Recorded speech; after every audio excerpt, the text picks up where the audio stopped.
ndabasuhuje mu izina ry'Umwami Yesu Kristo. Amina. Data wo mu ijuru, kubw'ijambo ryawe ryiza rihoraho iteka ryose, ndagusaba ko umuntu wese ugiye kunkurikirana muri aka kanya ubana nawe kandi umuhe imbaraga n'umugisha biva ku Mana Data wa twese uri mu ijuru. Amina. Turasoma amagambo aboneka muri Matayo 8, turasoma mu izina rya Yesu. Nuko Yesu amanuka wa musozi, imbaga nyamwinshi y'abantu iramukurikira. Umuntu wari urwaye ibibembe aramusanga, aramupfukamira, aramubwira ati, Nyagasani, ubishatse wankiza. Yesu arambura ukuboko amukoraho agira ati, ndabishaka, kira. Ako kanya arakira.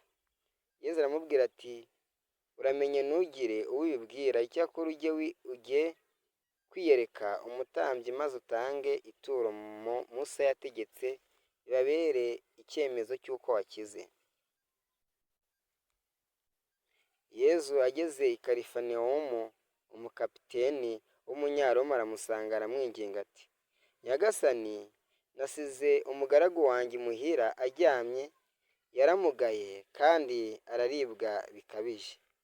Yesu aramusubiza ati, ndaje mukize. Uwo mukapiteni arasubiza ati, Nyagasani, ntibinkwiriye ko winjira iwanjye, ahubwo tegeka gusa umugaragu wanjye arakira. Erega nanjye ndi umuntu utegekwa, kandi mfite abasirikare ntegeka. Iyo mbwiye umwe muri bo nti genda, aragenda. Nabwira undi ni ngwino, akaza. Nabwira umugaragu wanjye ati kora iki, akagikora.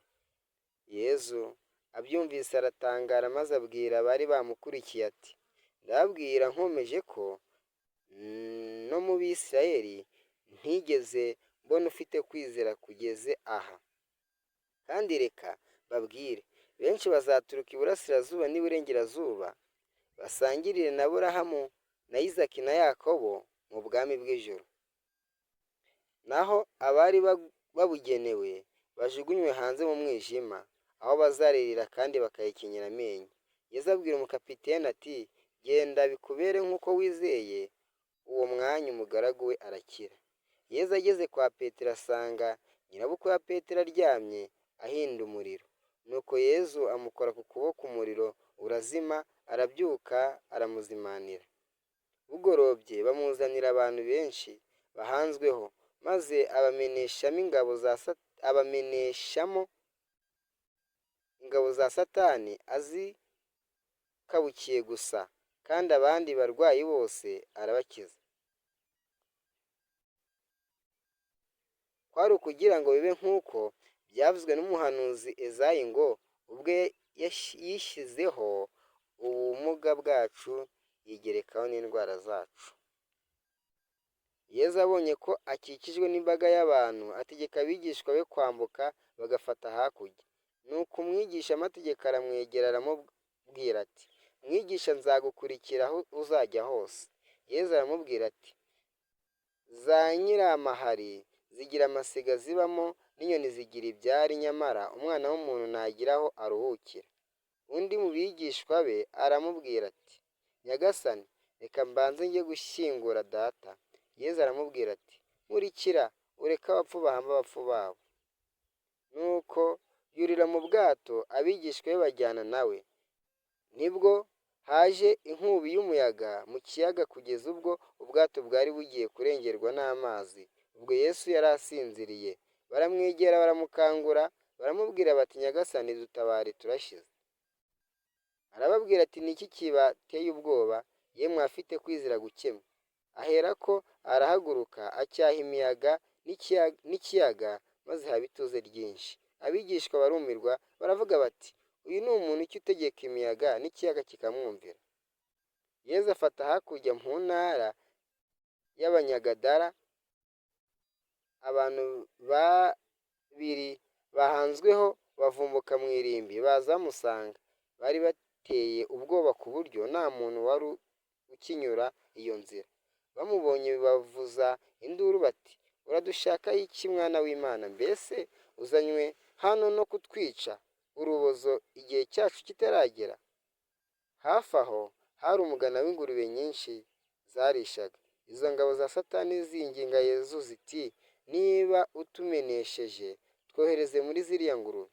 Yezu arazibwira ati, ngaho nimugende. Nuko ziva mu bantu zijya mu ngurube, maze umugana wose ucucumuka ku gacuri wiroha mu kiyaga urarohama. Abashumba bazo barahunga bajya mu mujyi, batekerereza abantu ibyabaye byose n'ibyo abantu bari bahanzweho. Nuko abatuye umujyi bose bahururira Yezu bamubonye, baramwinginga ngo abavire ku musozi. Amen. Twumvishe amagambo y'Imana. Twumvishe uburyo ki Yezu yageze ku gituro hakaza abantu babiri batuwe na dayimoni. Barababuze kutwica igihe cyacu kitaragera. Aravuga ati noneho, kuko bari bamaze kumenya, bati noneho aho kugira ngo twice tworeze mu ngurube. Noneho aravuga ati none nimugende mujye mu ngurube. Zigezemo ingurube nazo ziragenda zijya mu mazi. Amina. Twumvishe ikindi cyanditswe, irindi jambo ryatubwiye ko Yezu yahuye n'umusirikare, avuga ko mu Bisiraheli ntabwo arabona umuntu ufite kwizera kubona no k'umusirikare bamubwiye ati, njyewe nizeye yuko umwana wanjye ari bukire ku bwawe, wowe tegeka ubundi ibindi birakunda. Yesu aravuga ngo genda bikubere nk'uko wizeye. Nawe uyu munsi bikubere nk'uko uri kubyizera. Kwizera niko kurema.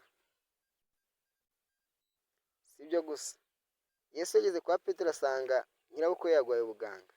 Umuriro ni mwinshi, amukozeho umuriro uhita ugenda. Arabyuka ngo arazazimanira. Amina. Yesu yakoze ibitangaza byinshi. Kubw'ibitangaza bye twese dukwiye kumwizera, kuko ari we udufasha uko bukeye n'uko bwije. Amina. Niwe nzira n'ukuri ni nawe bugingo. Ibyo turabizi. Ntiyajya kwa data atakujyanye.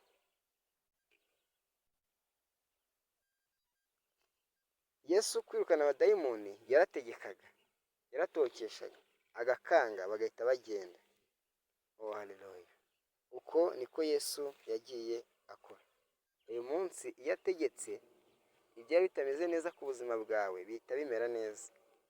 Kuvuga byonyine birahagije ko buri kintu cyose kitari mu nzira gihita kijya mu nzira kigomba kubamo. Yezu afite ububasha n'ubushobozi.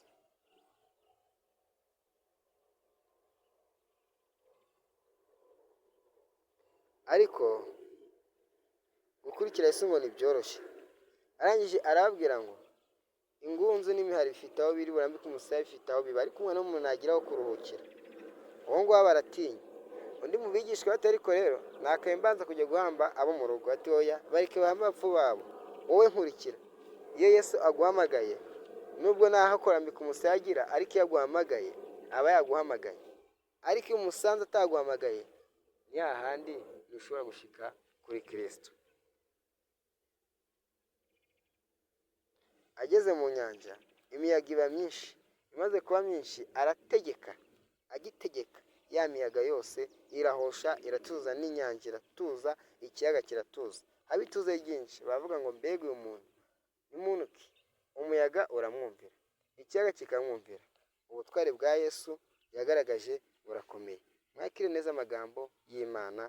Mwami Yesu, kubumvisha ijambo ryawe. Bamaze kwizezwa n'ibitangaza wakoze, babonye yuko ubushobozi ufite bugaragaza yuko wari umwana w'Imana. Kubw'ibyo rero twemera yuko uri Kristo, ukaba umwami n'umukiza. Kubw'ibitangaza wakoze bitakorwa n'uwambaye inyama n'amaraso, ahubwo bikorwa n'ufite umwuka w'Imana. Urakoze, ni mu izina rya Yesu Kristo. Amen.